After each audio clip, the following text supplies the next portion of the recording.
வேட்பாளர் விஜய். இன்னும் முடிக்கல ஒரு நிமிஷம், இன்னும் முடிக்கல. மதுரை மேற்கு வேட்பாளர் விஜய். மதுரை மத்தி வேட்பாளர் விஜய். மதுரை தெற்கு வேட்பாளர் விஜய். மதுரை வடக்கு வேட்பாளர் விஜய். மேலூர் விஜய். சோழவந்தான் விஜய். திருப்பரங்குன்றம் விஜய். திருமங்கலம் விஜய். உசலம்பட்டி விஜய்.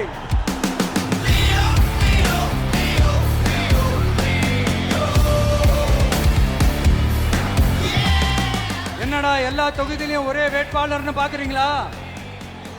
234 தொகுதியிலையும் இந்த விஜய் தான், அதாவது உங்க விஜய் தான் உங்க சின்னம்.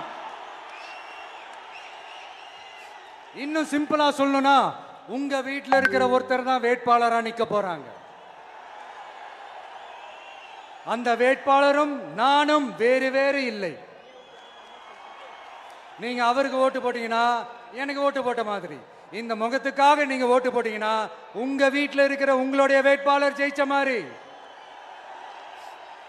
என்னடா இவர் ஏதோ ஓவரா சொல்றாருன்னு நினைக்க வேணாம். பிராக்டிக்கலா அப்படிதான் இருக்கும், அப்படிதான் இருக்கணும். நீங்களும் அப்படிதான் நினைப்பீங்கன்னு நான் நம்புறேன். ஏன்னா இது நம்மளை விட நம்ம எதிரிங்களுக்கு இன்னும் நல்லாவே தெரியும். அதனால எல்லா இந்த அதிகார பலம் எல்லாத்தையும் தூக்கிட்டு வந்துருவாங்க. வரட்டும், பாத்துக்கலாம். TVK will take it, TVK will meet it, TVK will compete with it and TVK will conquer it, TVK will conquer it.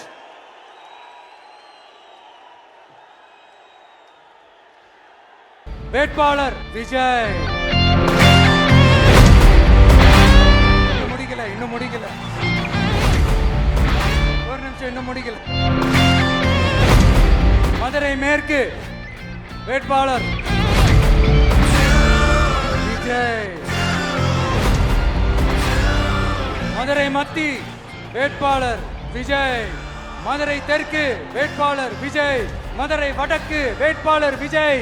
Melur Vijay. Cholavandan Vijay. Thiruparankundram Vijay. Thirumangalam Vijay. Usilampatti Vijay.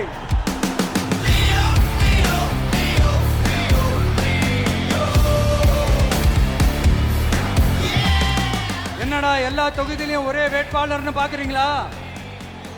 234 தொகுதியிலையும் இந்த விஜய் தான், அதாவது உங்க விஜய் தான் உங்க சின்னம். இன்னும் சிம்பிளா சொல்லணும்னா உங்க வீட்டில் இருக்கிற ஒருத்தர் தான் வேட்பாளரா நிக்க போறாங்க.